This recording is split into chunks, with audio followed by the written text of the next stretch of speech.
আসসালামু আলাইকুম। আমি Najmun Nahar. Welcome to Najmun Nahar blog. আপনারা সবাই কেমন আছেন? আমি আলহামদুলিল্লাহ ভালো। দেশ ও দেশের বাইরে যে যেখান থেকে আমার ভিডিও দেখছেন সবাইকে নাজমুন নাহার ব্লগে স্বাগতম। আর যারা আমার চ্যানেলে নতুন আছেন তারা প্লিজ আমার চ্যানেলটা সাবস্ক্রাইব করে শেষ পর্যন্ত আমার পাশে থেকে যাবেন। আজকে আপনাদের সাথে শেয়ার করব রুই মাছ দিয়ে শিম রান্না। এখানে আমি কিছু শিম কেটে ভালো করে ওয়াশ করে নিছি, সাথে 2টা আলু দিয়ে দিছি।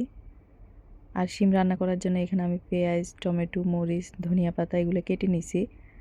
আর এদিক দিয়ে আমি চুলাতে একটা পাতিলের মধ্যে তেল বসিয়ে দিছি।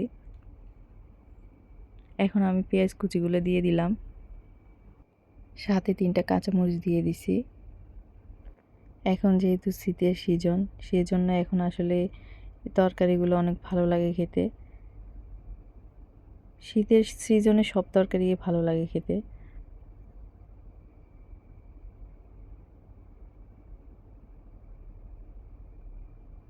এই তো আমার পেঁয়াজটা ব্রাউন কালার হয়ে গেছে, ভাজা হয়ে গেছে। এখন আমি রসুন বাটা, আদা বাটা এগুলো মিক্স করে নেব।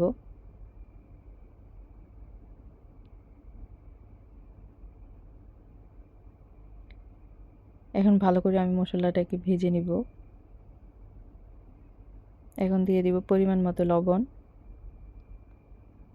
আর দিয়ে দিলাম হলুদ গুঁড়ো, আর দিয়ে দিলাম মরিচ গুঁড়ো। এখন আমি ভালো করে মশলাটাকে মিক্স করে কষিয়ে নেব। সামান্য পরিমাণে একটু পানি দিয়ে দিব, যেহেতু আমার মশলাটা পুড়ে না যায়।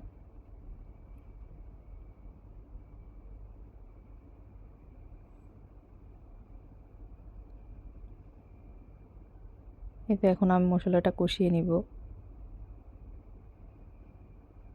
আর এদিক দিয়ে আমি তরকারিটা রান্না করার জন্য এদিক দিয়ে মাছ ভাজা বসাই দিছি। এই তো আমার মশলাটা কষে গেছে।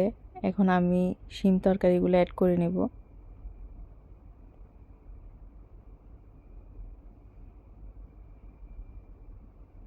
এখন ভালো করে মশলার সাথে এগুলোকে আমি ভালো করে মিক্স করে নেব।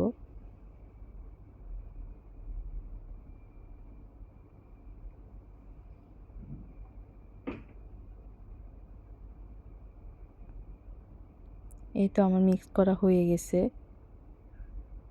এখন এটা কষতে থাকুক। এই তো আমার শিম তরকারিটা প্রায় কষে গেছে, অর্ধেক হয়ে গেছে, সেজন্য আমি টমেটোটা অ্যাড করে দিলাম।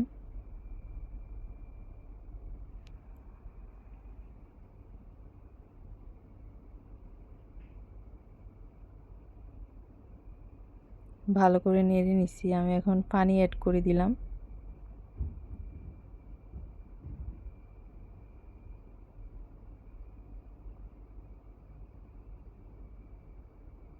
এখন আমি মাছগুলো একটা একটা করে দিয়ে দিব।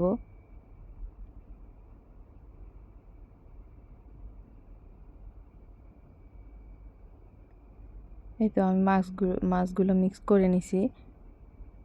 এখন একটা ঢাকনা দিয়ে আমি এটাকে ঢেকে রেখে দিব।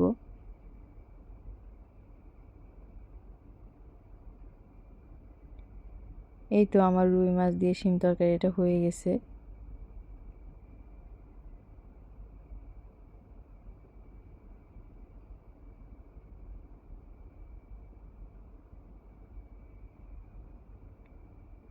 এখন আমি একটু ধনিয়া পাতা দিয়ে এটাকে নামিয়ে নিব, যেহেতু আমার তরকারিটা হয়ে গেছে।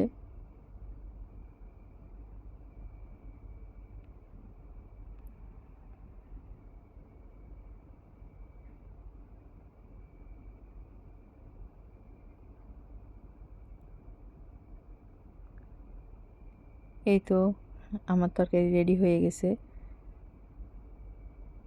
কমপ্লিট। এখন আমি চুলাটা অফ করে দিলাম।